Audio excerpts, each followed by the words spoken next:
Welcome back, everyone. This is Dave from Corn Productions. My co-host Stacie here to talk about Teacup, Season 1, Episode 7, titled This Is Nowhere Part 1, and Episode 8, This Is Nowhere Part 2. This is the final 2 episodes of the season, hopefully not the series. The episode's description reads as follows for Part 1. Suspicions abound as the group contends with the realization that one of the group is a danger to Arlo, and no one knows who that someone is. Donald joins Ruben on a mission to take care of some unfinished business at the Navarros.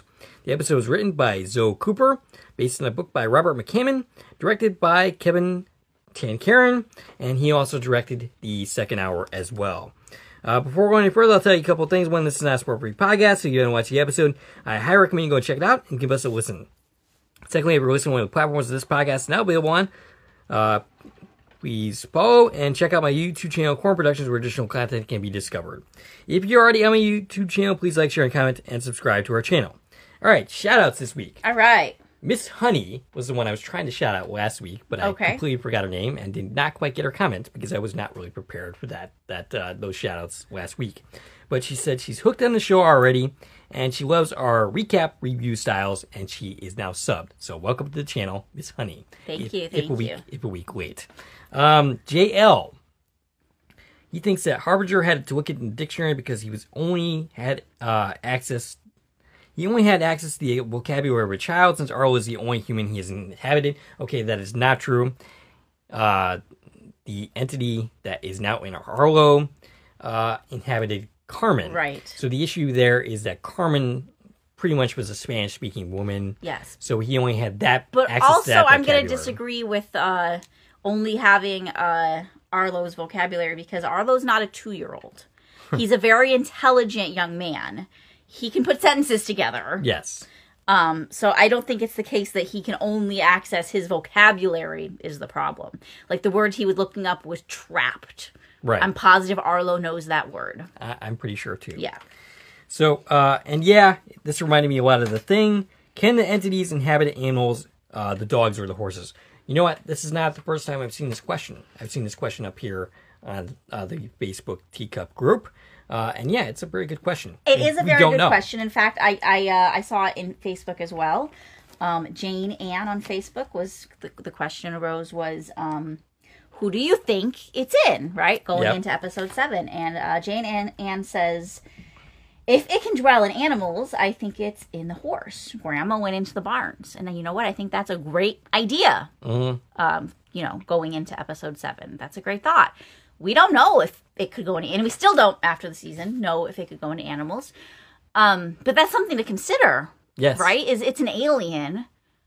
Why would it only be able to go into a human? I'm kind of curious if perhaps that's why the dogs were acting up, because they were assassins inhabiting the dogs.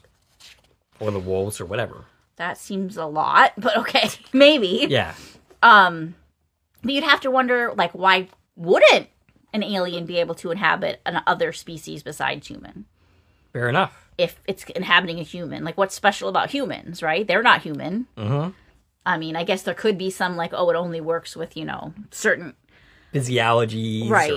Yeah. But you would think that it'd be able to inhabit other creatures, at least some creatures. Yeah. Maybe. I don't know. It's definitely a question. And if that's the case, like, these things could be anywhere. They could be anywhere. Yeah. And it makes them a lot easier to jump, right? If they're in just random animals.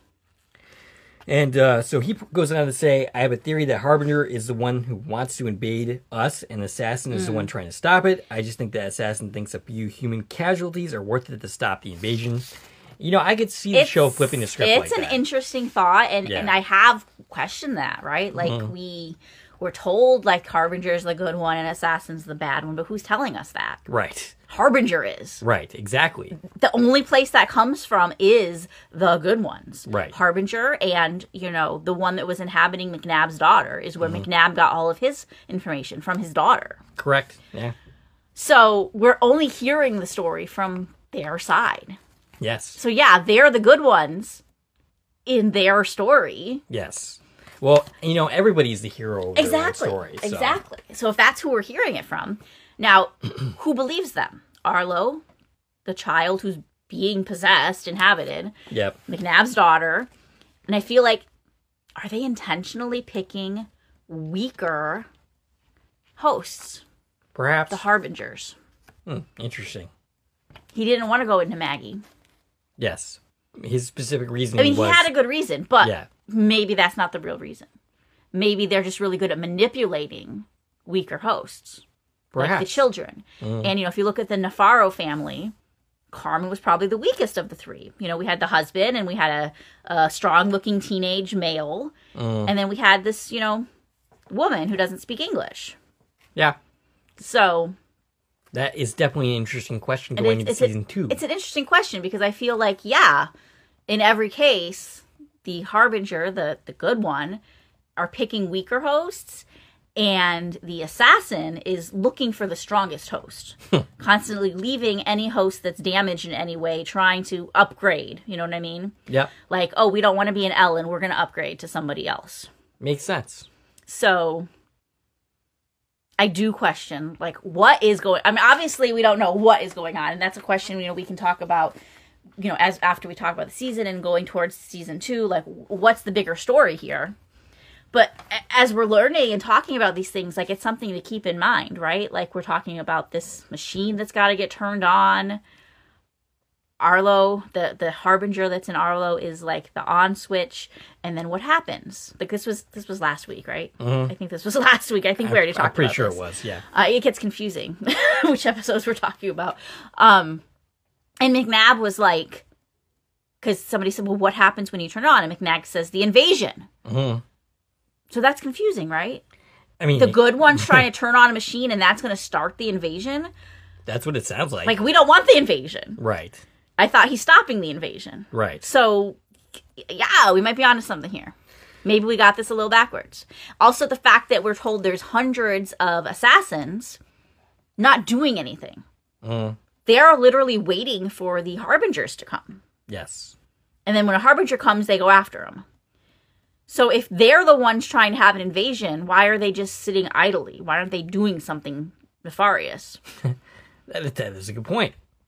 So, JL and your Facebook person, Jane. Well, she was just talking about the animals. Oh, okay. So never mind. But so we have, it's something that... It's something to keep an eye on. Exactly. Sure. Yeah. So before getting into this thing, I want to point out that Happy Halloween, everyone. Happy Halloween! It's October 31st today. I would like to point out that this is the last thing that we are recording for this crazy Halloween month that we've had. What a month it's been at Corman Productions. And I mentioned... We've been recording stuff for this month since June. Yes. And I would say that, I was a little concerned coming in that we were overextending ourselves. I mean, we were. We were. We were. But the only casualty, the only problem that we encountered doing this was the fact that Sullivan's Crossing, that one video got delayed. One video got delayed, which wasn't bad. Everything else was on schedule. Yeah. So, yay to us. Yay to us. We had an awesome month. And if Teacup is the only show of ours you have checked out, I implore you to go look at our other playlists, because we do cover tons of great other stuff, including From on MGM Plus, Sullivan's Crossing as it airs in the U.S. on the CW. We have previously covered shows such as the Quantum Leap Revival. We cover concurrently the original Quantum Leap series. We've covered The Sinner. We've covered Extended Family on NBC. And this month that just passed, we covered a whole bunch of horror movies. So go check them all out, because there's just so much great stuff out there. Oh, and Dave covers X-Files. I do. I don't participate in that one, but they're out there. Yep. And we still have more great content coming in the months ahead. Yes, absolutely. Lots of things to look forward to. So if you're new here because of this series, check out our other stuff and stay with us. Don't leave just because Teacup's over. Because also...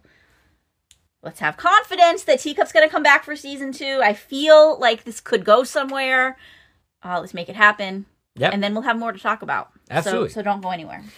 All right. So, Stacie, your thoughts on this week's these 2 episodes this week? Okay. So, it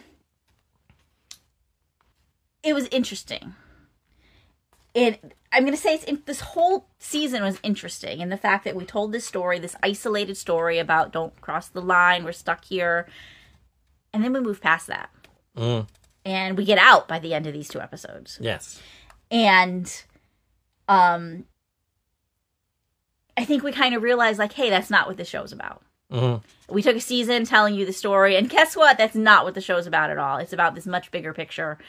And like I said, I hope we get a second season because I want to see where they're going with this story. And I hope we get a second season specifically because of who we see at the very Yes! end. We have a guest appearance in, well, we're supposed to be talking about episode 7, but in episode 8, very last scene, we do get a guest appearance who somebody we know and love and talk about often on this channel. Yes, we have. We've talked about her numerous times. Yeah. So we'll probably talk a little bit more about that when we get there. A lot more, I'm sure. Yes. As far as the episodes, I mean, I have a hard time separating the two because, I took the notes all together. Let's see, what happened specifically in episode 7? Oh, we lose somebody this episode. Yes, we do. I didn't like that. I liked her. You did? I did. I didn't want her to go so soon. It made me a little sad. I was actually surprised that they killed her off. And I'm a little uncertain about the fate of one character. I thought he was dead. Or that they were done with him and that he's not going to be returning, but I'm not so sure that's the case at all. But again, we'll talk about that. I'm pretty sure he's dead. You think or so? Going to be. Yeah? I mean, who knows what's going to happen. But, we did not see his death, so... I mean, that's true. That's the thing. If there's no body, no, right? Yep. But it seemed pretty fatal. Unless being inhabited makes you some kind of... supervillain or... like, immortal to certain things. Yeah. I mean, there is a liability. I'm pretty sure oxygen is necessary for your body, though. Fair. That's true. I mean, I don't know.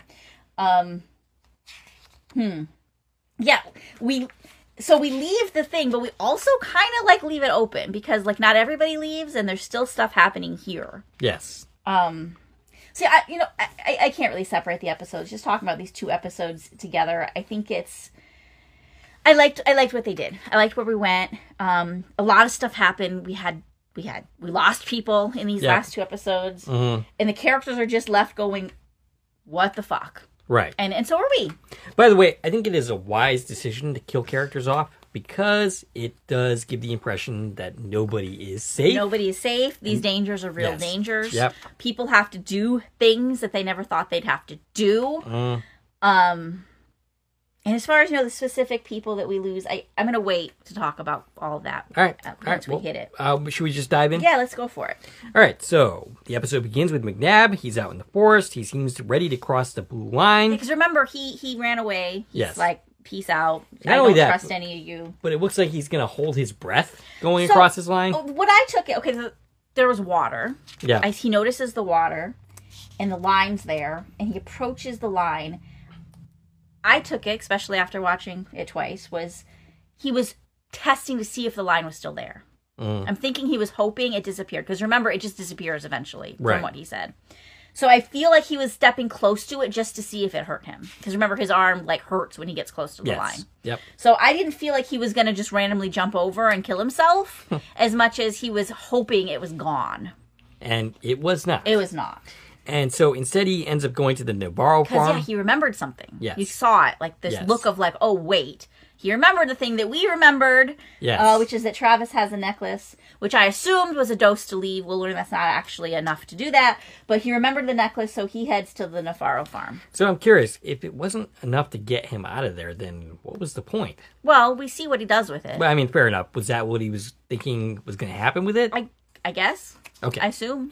All right, so...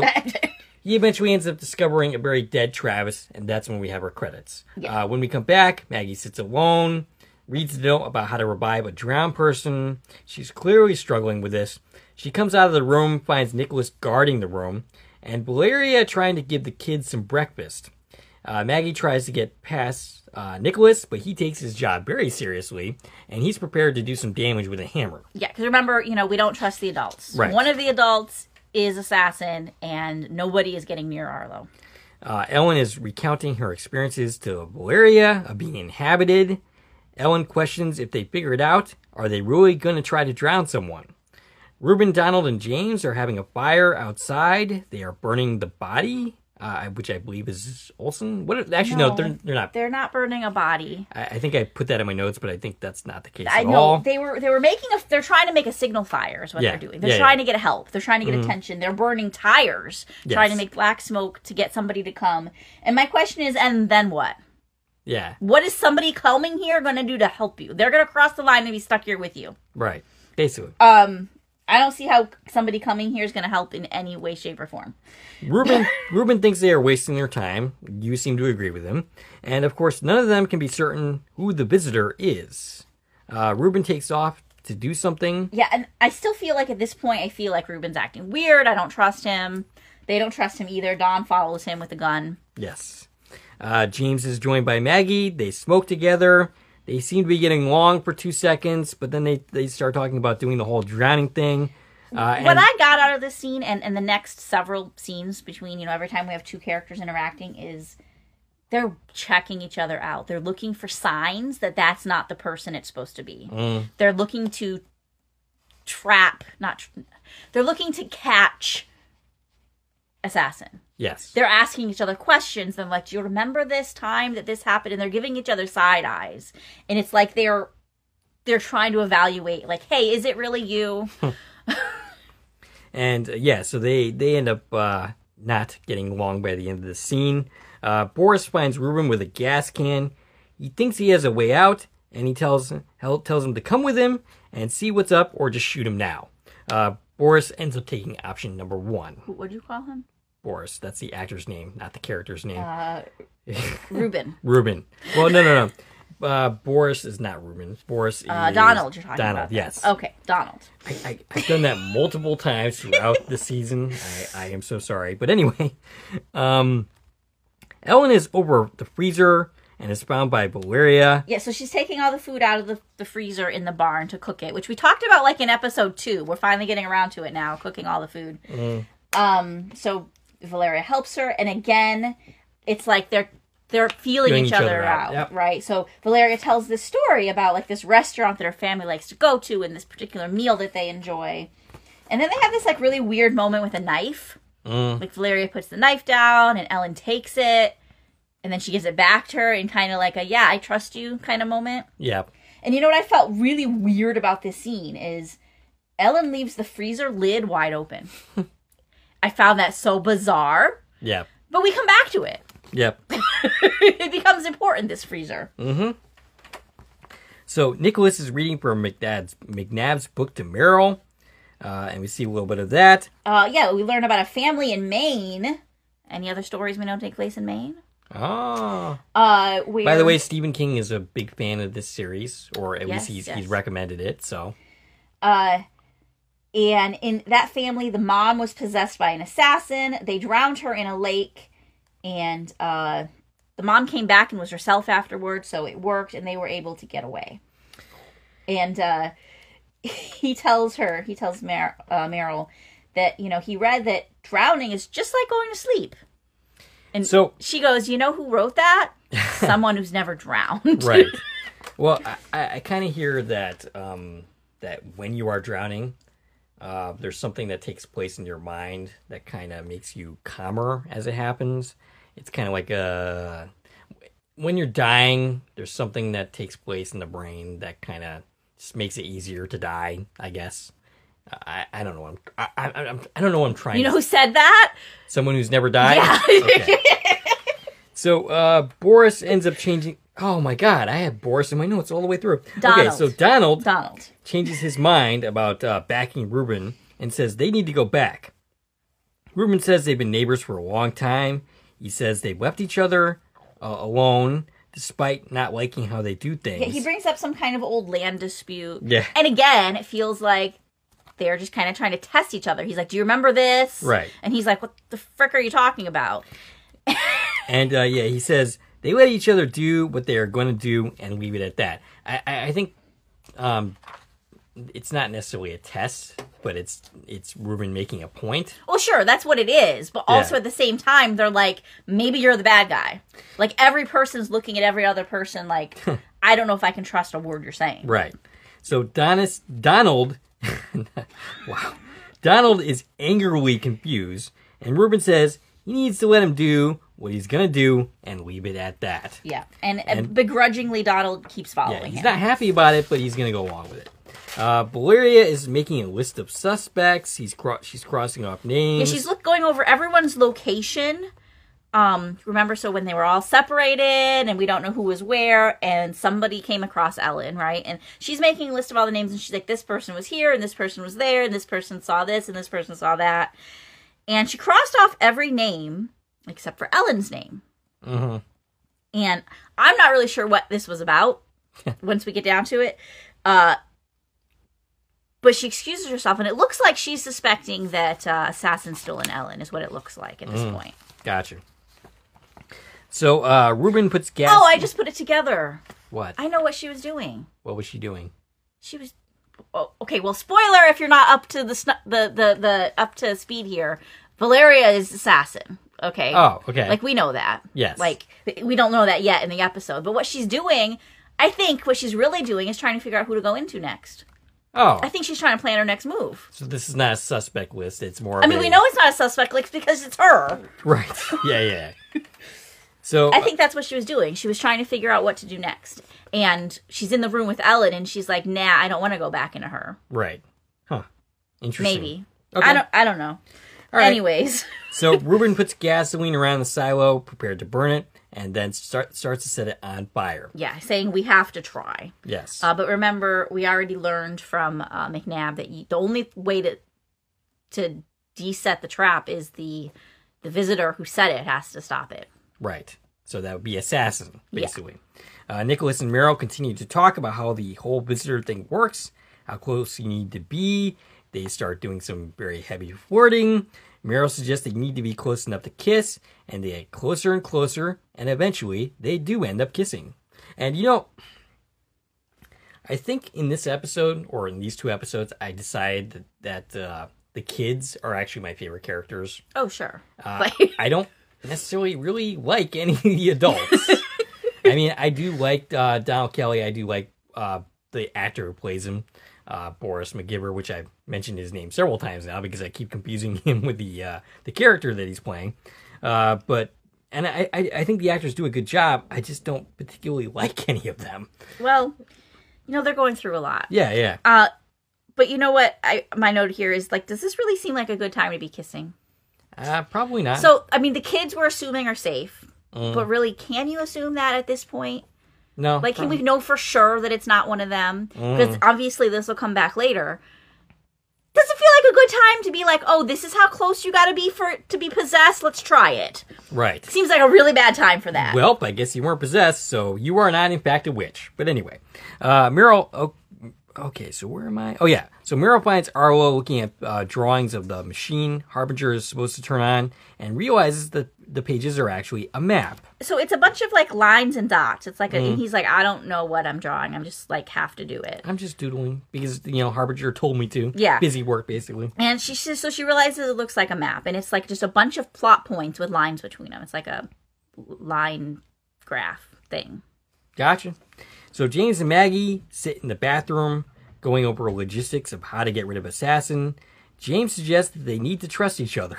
And Maggie points out that she didn't trust him before any of this. So never mind now. Before I thought you might be the killer. Like, I didn't trust you and I didn't have a reason to. So why am I going to trust you now? I really enjoyed that line. I kind of I thought that was funny. Yeah. Like, we're still jabbing about the whole affair thing. Right. And, but they have an interesting conversation here. Like for real, like, okay, if you drown someone, it forces the entity out, but then the entity can go into anybody. So how is this helpful?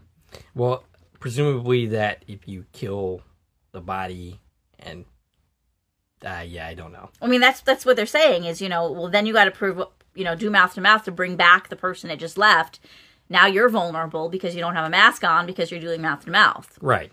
So this technique is to, get it out of somebody, but it doesn't take care of the problem. It doesn't get rid of the entity. Unless, of course, you give it enough time where the entity dies within the host that's drowned.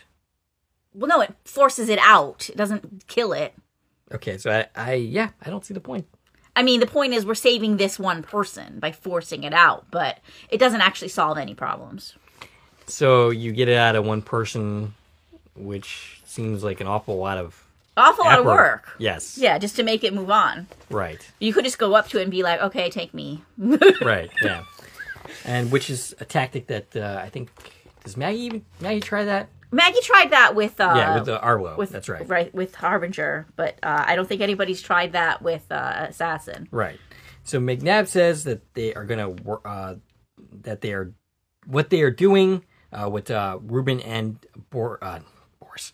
Donald are doing is not going to work. So the silo's gone. Yes. It burned down. The tree's still there. Yeah. It didn't get damaged at all.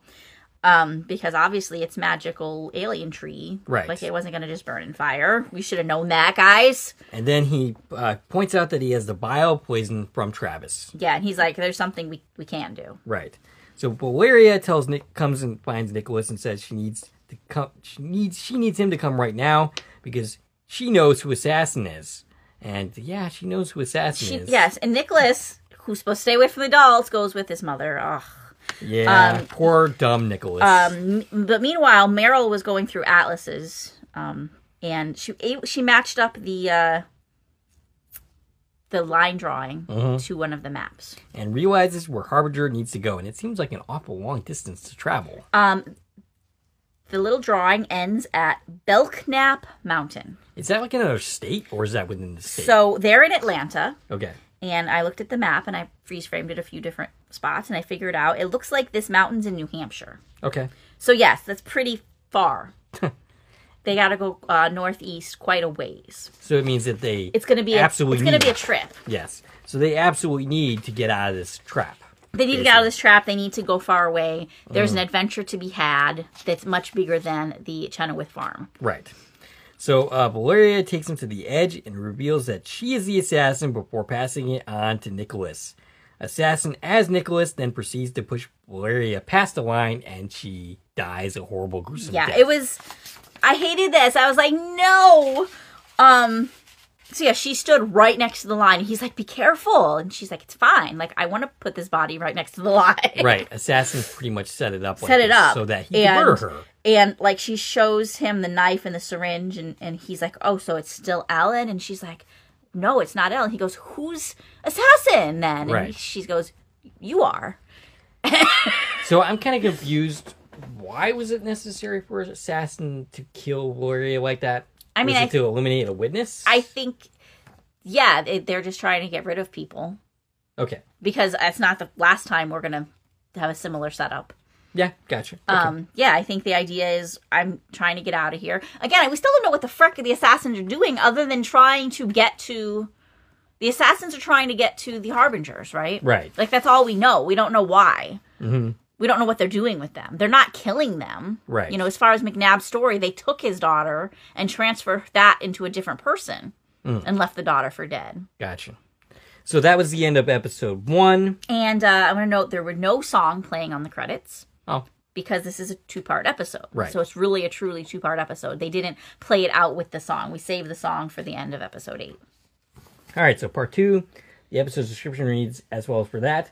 After discovering who among them is after Arlo, Maggie and James resort to the unthinkable to save their son and themselves. The episode was written by Ian McCullough, who also created the series, and the person who directed episode 2 also directed this episode as well. 7 and 8. 7 and 8 is what I meant to say. 2. Yes. That was Kevin Tatcheron. Yes. Okay, so we open this episode with a song playing, and I'm gonna make a playlist for all these songs because there was a lot of songs in this season. Similar to how I have a From playlist with all the music. I haven't done it yet, but that's okay because this hasn't aired yet. I'm gonna go back and make a playlist of all this music because there's a lot of it, and I feel like it might be important eventually. Yes. Somehow. So we begin with a person that we do not know. Well, I started to say what the song was, and I didn't actually say. I'm sorry. It's The Waiting by Linda Ronstadt. Okay. Are you familiar with that song at all? No. Okay. I'm not familiar with most of the songs in this series, but they're there. Okay. So we begin the episode with a person we don't know taking a teapot and pouring a tea into a teacup. Tea. Yes. Teapot, teacup, tea. It's a person, yeah, like I said, we don't know this person. You want me to tell you who the actress is? Yes, sure. Now, this is Julianne Joyner. And she's playing a character named Carol. We'll learn that at the end of the episode. doesn't really matter, but... Well, Carol and Milo show up in this episode. We have heard their names before. Yes. In episode 5 in the flashbacks. And I don't think we talked about them when we did our coverage for 5, but... Again, spoiler alert, because we don't learn this till the very end of the episode. But these are the people who McNabb has been talking to online. These are his forum people that gave the information about, here's Mary Alice Ducker. Like, that's where all this came from, was from Milo and Carol. So we don't know it yet, but this woman is Carol. Okay. So she's played by Julianne Joyner, who's a stunt performer. So similar to the person who was playing Hayden. Yes. She's a stunt performer. She has stunt credits including Walking Dead, Cobra Kai, the Purge series, and NCIS New Orleans. Huh, okay, with Scott Bakula. Yeah, so she's been all over the place doing stunts. Oh, okay. And by the time we get to the end of the episode, I can see why they picked a stunt person for this. Yes. And the same thing with the person playing Milo. He's a stunt actor as well. But no, only a couple like acting credits here and there. It's similar to this, I'm sure, where it was just like they had a line to do during their stunts. But yeah, so as far as we know, this is just some random woman that we have no idea who she is. And she grabs her keys and she goes outside, grabs a shovel. She digs up a trash bag with a backpack inside. Here's how my notes read. She digs up a trash bag. Okay, so yeah, she digs something up. Yes. And then she ends up getting a phone call from someone, and she wants to know where McNabb is. Yeah. And then we have our credits. Yeah. And the first time I watched this, I was so confused. I was like, who is this? When is this? Is this a flashback? Is this a flash forward? I thought at first it was Maggie. I thought that for a second. Yeah. I was like, oh, that's Maggie. And then I was like, wait, no, that's not her. Like, what's happening right now? So... Okay, well, I don't know why I threw my first page of notes in there. But, yeah, McNabb plans to get a piece off the tree when we come back for our credits to use the poison. It's not enough to go over the line, but it might be enough to break a piece off the tree. And I was really confused by what's going on in this scene. I feel like they should have explained it to us better. Yeah. Like maybe whatever McNabb explained to them off screen, we should have heard. The only reason I got what was going on in the scene was after the scene was concluded. Right, because we watched it multiple times to take notes. But he says, will it hurt? And we're told, yeah, it's going to hurt. He's putting gloves on. And so the whole idea is he needs to get a piece of the tree. And, we're the ones calling it a tree. They never call this thing a tree, but it looks like a tree. Yes. And, what's going to end up happening, we can see how that's helpful to them. But they have Ruben drink the little necklace full of stuff, and he's the one doing this. My question is, why is Ruben the one doing it? Could it have been any of them? Possibly. Is it just him because he's the one so gung-ho about let's do something? Why isn't McNabb doing it himself? Does it have something to do with the fact that he was already mesmerized by the tree? I thought that was possible. Like, is it that he can do it because he already has some kind of connection to it? I think that's the most likely explanation. And then the whole, like, it's going to hurt, and you need the... So this is why I'm still confused, is you needed the liquid in order to be able... You had to drink some of the liquid in order to be able to do this. Was that to, like, live through it? If without having any liquid you try this, is it going to kill you? Possibly. Or was it... Like, I don't understand. Well, they don't explain it to us. So. They don't explain it to us, but, like, the hurt. Like, the first time I watched it, I'm like, oh, it's burning, because, they just frickin' lit the thing on fire. Right. But then I'm like, oh, no, wait, it's hurting because it's like the trap. Yes. Like, where you can't cross it, and it hurts you. Right. So which one is it? Like, would it have hurt less if they hadn't lit it on fire first? I don't know. I'm just, like I said, I'm really confused by this whole chain of events here. But Ruben, drinks the poison. He goes up to the tree, and he pulls off a piece of bark, or whatever the heck this thing. Like a branch is what I called it. Like a stick, basically. He breaks it off. This is a tree. They put it in the remnant into the jar, and it turns into more poison. It melts into the colorful rainbow paint poison. Yes. So Maggie and James talk about what they're going to do, and about all the people who died, including talking about Travis. He admits that, like Travis, he never felt like he had control of his own life, which is why the affair happened in his mind. He asks if they can make sense again. She says she doesn't know, that nothing about this makes sense. The best she can give is a maybe, and he puts his hand over hers. Arlo says to Meryl that they're fucked, which amuses Meryl, and she kind of gives him, she tries to rebuke him basically. Like, oh, don't be saying that, but she's smiling and laughing. And my question was that Arlo or was like that Harbinger? It pretty much seemed to be acting more like Arlo than We're getting Harbinger. it, like, at the beginning of the season, I could tell the clear distinction, right? Yeah. But the more we go, it's like, who's talking? Right. Like, Arlo doesn't seem to be asleep anymore like he was at the beginning. Yeah. But also, it's like they're both there. They're both active, which is different than Assassin, because in every person Assassin takes over, it feels like the host is asleep. They don't remember anything when they wake up. Maybe it's because of how much time the entity has spent in Arlo as opposed to Assassin, who jumps around a lot. Maybe there's a certain level, there's a bond here now. I don't know. Like, Assassin was in Mary Alice for 2 years, and she woke up saying, "Where am I? What's going on?" All right, fair enough. But it's probably a difference between the way that Harbinger interacts with its host. Right. What I'm saying is they're different. Yeah. Like, we're told, oh, they're the same species, but there's really distinct differences between what they're doing. And is that intentional? Like, I mean, are they intentionally like, I can possess you or I can give you some leverage?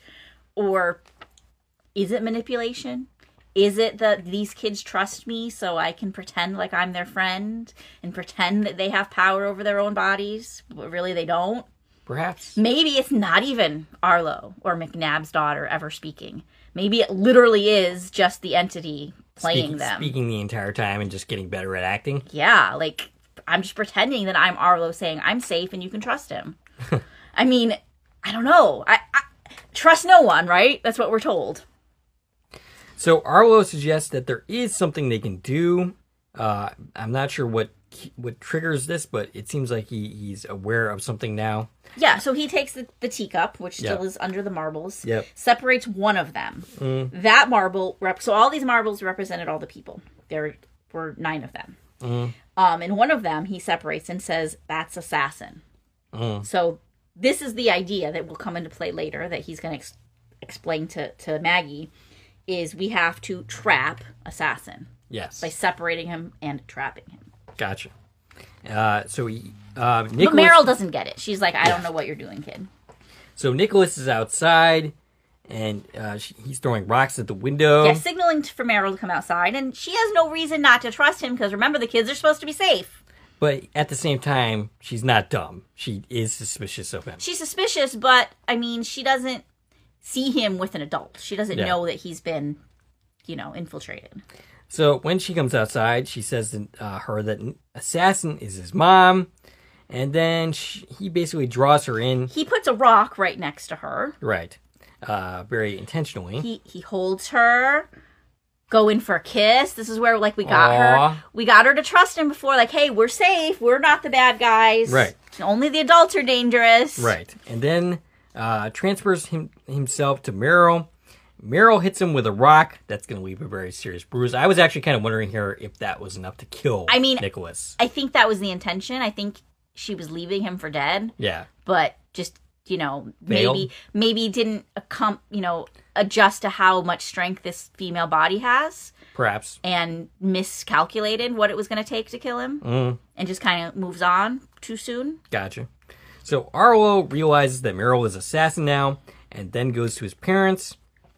And we see a bath running. They're like, what are you doing in here? You're not supposed to be near us, right? Right. And he goes, it's Meryl. She's doing bad things. Yeah, hitting people with rocks is pretty bad. I mean, that's a kid's review for you. But anyway, so, we see a bath running. Meryl, as Assassin, looks around the house for Arlo, but finds Maggie pointing a shotgun at her. And they have a standoff. And meanwhile, we see Ellen taking Arlo to the barn, so we know he's safe out there with Grandma. Yep. Until Meryl suggests that she's going to kill herself instead. And then, basically, they start the process of transferring Meryl into Maggie, but then James, with a gas mask, ends up grabbing her. They both are now wearing gas masks. They drag her to the tub and attempt to basically drown her. Yeah. This is a very prolonged drowning sequence, by the way. It's intense. Yes. It's like, we're going to grab our teenage daughter and put her in a bathtub and drowned her. Yes. To save her life. Yes. You know, of course. Right. I'd like to see them explain this to a court someday. Yeah, I don't think that would go over very well. So Reuben, McNabb, and I still have Donald. Boris in my notes. Donald return. They run into Nicholas and then Ellen and Arlo. Oh yeah, and then Arlo and Ellen wave at them to come over. Right. So they're like, okay, so one of us is gonna drink the liquid, go over the line, get some help. They're doing their own plan, and good thing they caught Ellen's signal, because she's basically like, don't go in the house, come over here, something's happening. And then we go back to a very prolonged drowning of Meryl scene. This is really tough to watch. Oh, also we saw here that Nicholas is okay. Yes. He's rejoined them. He's alive. Yes. Thank goodness, because we're losing characters awful fast, it feels right. like. And I really like Nicholas so far. And then Maggie so they successfully drown Meryl. Yay, we killed our daughter. And then Maggie attempts to revive her. And in the barn, Arlo notices the poison and notes that they are not trapped after all. Meryl is successfully revived, but Assassin somehow manages to transfer into James, who's fighting against it and tells them to run. Yeah, he's like, run. So he lost his gas mask during this. She took hers off to do CPR. So they had the mask, but now neither of them do. It could have gone into either one of them. Right. Which they knew was a threat. Like, this went exactly how they thought it was going to do. All they managed to do was get it out of their daughter, and almost kill her in the process. Right. And you know what I noticed during this whole bathtub scene is, for the very first time, Maggie is not cool and collected. Remember, that's the whole thing is, well, she's cold. She can do it. She can, she's her strongest during stressful situations. But finally, like, this was enough. She lost it, drowning her daughter. Yeah. So she is a little bit human. That's good to know. She wasn't okay with killing her kid. That's what it takes to show some humanity in your main character. We're in rough waters here. Yeah. So Ellen explained everything to everybody else. Yes. So they're all together now. And but they don't know where Valeria is. They haven't discovered her yet. Unfortunately, they soon will. They find her very dead. Nicholas cries. And now we find James is now the assassin and hunts Meryl and Maggie, and gets attacked by Reuben, he ends up like basically hitting Reuben hard. It looks like he's about to kill him. He's beating him up, and we've seen these two characters like beat each other up a lot. This is very different though. Except one of them, actually is a killer this time. Yes. Maggie fires a warning shot, and then another, and then James goes after Arlo when he spots him. Maggie fires at him despite Meryl telling him that it's Dad, and Maggie can't quite find she can't find the will to actually shoot James. Right, like shoot him right. to actually injure him, as opposed to just like that warning shot. And she recites the whole him teaching her like how to use the gun, and the whole slow is smooth and smooth is fast. So we call back to that. And the other line that we call back to a couple times this episode is people keep calling things easy peasy. Yes. Call back to, I think Nicholas was the first one to say it, and then earlier in this episode, Reuben said it. And he specifically says that he's quoting Nicholas. Right. He says he's quoting Nicholas, and now Donald did it in this during all of this. He's like, easy peasy. So that's the thing now. It's all easy peasy. Maggie gets ketamine from Meryl and goes after James. James, as assassin, goes after Arlo, and he ends up saying, hey, you know how this has to end. But Maggie ends I'm going to point out, the first time the two visitors are actually talking face to face. Yes. Assassin James, Harbinger Arlo are talking. Yep. Which feels important because we don't know what the heck they're up to. Right. But they know. Yep. So even though it's only a couple lines, it feels like what they have to say is probably really important. Assassin tells Harbinger that, this won't make any difference. We both know what happens next.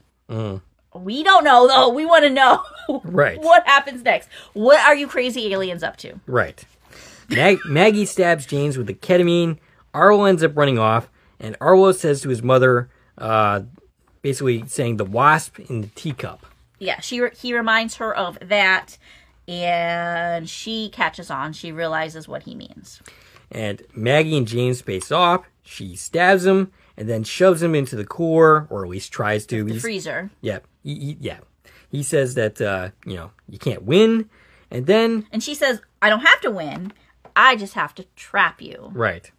And then she gets him to the cooler and puts some sandbags on it. Closes the lid on it. Yep. Ruben and Meryl join, and Ruben helps. He's the one who starts putting the sandbags on top to hold the freezer door down. And Meryl begs him, to let him out. Begs her, like, that's Dad. Like, right. Like, you're going to kill Dad is what you're going to do. And Right. Maggie's like, I know. It's okay. It's the only way. Right. She had a hard time, killing her daughter, but she doesn't mind killing her husband. No, I can't say I'm too surprised by that. But, so it seems like Scott Speedman is not going to be in season 2. But I'm questioning that. Because like I said, we don't actually see James die. We don't see, but he's left for dead in the freezer, and I don't know how many minutes of oxygen you have in a space that big, but it can't be too many. Right. Well, I mean, remember, Ellen is... I know, but some time passes already Yeah. by the end of this. Yeah. I don't know. So, who knows? But anyway. Everybody who's left, which is less people now. Yes. They gather at the line. Mm-hmm. And they separate the liquid into these proper little serving size cups. That's how I like my poison. And, one at a time, they drink. And they cross the line. Easy peasy. Right. And we hear this... the theme that they use for the scene, I really like it. I think it's really kind of cool. But they all take turns doing it with the glasses just before the line. Ellen stays behind to look after the animals. I'm kind of curious what's going to happen with that. Yeah, so she's left with Duke the dog. And remember, there's like 5 different horses here and goats. And because I was like, when they're all lined up and the dog's there, I was like, are they going to give the dog a dose? Right. What about all the horses? What about all these other animals? What are we doing? But then she's like, I'm going to stay with the animals. And I was like, okay, we're not abandoning the animals. That's good, because I don't see enough liquid for the animals. But I'm going to say that she's also staying behind with James. Right. Yeah, with the entity. Yes. I mean, she should be smart enough not to open that freezer, but... You never know. Maybe she thinks, oh, well, maybe I can revive him and the spirit thing will be dead. Now, Maggie promises they'll be right back. They're going to go get help, and they're going to be right back. So we're not really leaving you alone. We're going to rescue you. And they hug before Maggie, joins the others. So they drive, and they go... And they're in Olsen's van, yeah. Which I didn't realize until this episode. It's actually Mary Alice's Fish and Wildlife van. Okay. Yeah. That's what he drove up to the Chenoweth farm in. Right, yeah. So after, the events of episode 5... he took her van and comes here. And if anybody saw that when he arrived, they'd have realized he was full of shit. Yes. Like, oh, I'm this special trooper on a mission, yeah. But I'm driving a fish and wildlife van. That doesn't add up. No. Nope. So they are intercepted by buddies of McNabb, which is the woman that we saw at the beginning. Okay, so they're headed to the New Hope fire station to get medical attention. Harbinger's throwing a fit because he says they have to get to the mountain. We got to go now. He has to turn on the machine. And that's the argument they're having when they run into these vehicles blocking the road. Yes. And then... And it's, the woman from the beginning, Carol. And she's like, which one of you is McNabb? Right? And this other guy joins her. And McNabb identifies himself. And they're like, it's me, Carol, and Milo. And McNabb's like, oh, it's cool, guys. They're here to help. They're the good guys. Which, I mean, they were at some point, I'm sure. At some point, yeah. So we already talked about Carol. Milo is played by, again, another stunt person. His name is Gianni Bassetti Jr. He is in one episode of The Walking Dead as an actor, plus stunt credits on that show. Lots of other stunt credits, including American Horror Story. Interesting. And, Maggie's like, well, we have people who are hurt. We're on our way to get medical attention. And Carol's like, cool, we're going to follow you. Like, we're going to join band. We're going to join up. We're going to take care of this, right? She's like, I'll follow you. I just need to get one thing out of my bag first. So this is the bag. Remember, she dug up out of the ground at the beginning of the episode. Yes. And then another car comes speeding up. That orange muscle car. Which McNabb recognizes as Hayden. Yep. Quickly runs these two characters over, so goodbye to them. Knocks them out. And are they dead? I wasn't sure. Because we're going to soon learn, they're actually assassins. Yes. If they're dead, assassins could have already jumped into anybody else by now. Fair enough. So we wouldn't want them to be dead. We'd want them to just be knocked out. Or at least maybe just severely injured, but not dead. Right. Like just down for the Yeah. count is Yeah. what we want. Yes. So I'm unclear if they're supposed to be dead right now because, like, he hit them with the car, but Yeah. if they're dead, that's a whole different kind of problem. Yeah. So a woman gets on the speaker, and this is, of course, is Alice Kreml. Before she comes out, Hayden comes out, and Yeah. I'm going to point out that this is the same Same actor. actor who's really just a stunt person, Jeremy Connor. He doesn't get any lines. He doesn't have any lines. This is what I want to point out about Hayden. He had no lines in the whole series. We don't see his face. So he's wearing a gas mask. We don't see his face. We don't even see his fingertips. He's wearing gloves, head to toe covered. And I'm fairly certain that means, like, in season 2, we're actually going to cast an actor in this role. Yeah. And I don't think it's going to actually be this stunt driver that takes on a role, because I'm pretty sure Hayden's going to be lined up to be an actual, like, main character. Gotcha. And they haven't cast him yet, is why Gotcha. they've literally covered him head to toe, so we have no idea what he looks like. All right. So Other than the fact that he's wearing, Yeah. like, this biker vest, he's reminding me of Daryl from The Walking Dead. So the girl turns out to be Lizzie, played Izzy. by Izzy. Okay. I-Z-Z-Y. Played by Alice Kremlberg. Alice Kremlberg. And, you know, we both knew she was going to be in this series. I saw her. In the I had credits. totally forgotten that once we Yes, actually yep. dove into the series and just started doing the series. I thought I didn't know what she would be playing or like what role. Like, we knew she was only going to be in one episode. So Right, we were expecting she's going to just be in some random scene somewhere, right? Yeah. But no, here she is in, like, a very important scene. Yes. And it totally looks like they're setting her up to be a main character. Well, let's finish out. And we Okay. can... Okay. So she tells him that his friends were gonna tie them up and And yeah, while she's drug telling them. the story, Hayden dumps the backpack, and there's a jar of the liquid. They have the poison, there's zip ties, ketamine, all of these same things. And she says, Carol and Milo are assassins. They're everywhere. And she says to them, you can either go alone and be fucked, or follow us, and maybe there's a chance you're going to survive. and then Maggie says they aren't going anywhere until they tell them what the fuck is going on. Yes. And we would like to know And the this same. is when we credit out to Everybody Knows This Is Nowhere, which is the title of these 2 episodes, which is also a song that played in episode 1. It was the very first song we heard that Ellen was listening to. And, of course, it's a From song. I'll bring Yes. that up again. It's a From Jukebox song.